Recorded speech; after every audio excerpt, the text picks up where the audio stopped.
guys, welcome to my mini vlog.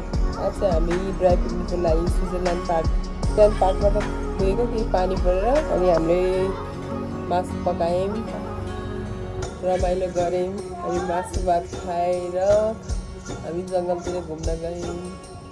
जङ्गल गएर video बनाएर यसो 2-4वटा टिकटक बनाएर इन्जोय गर्दैछौँ।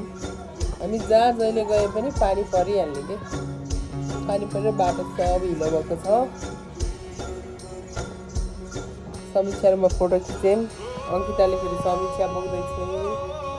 त्यसपछि हामी फेरि ब्याक भयौँ। समीक्षा सुती रोडमा।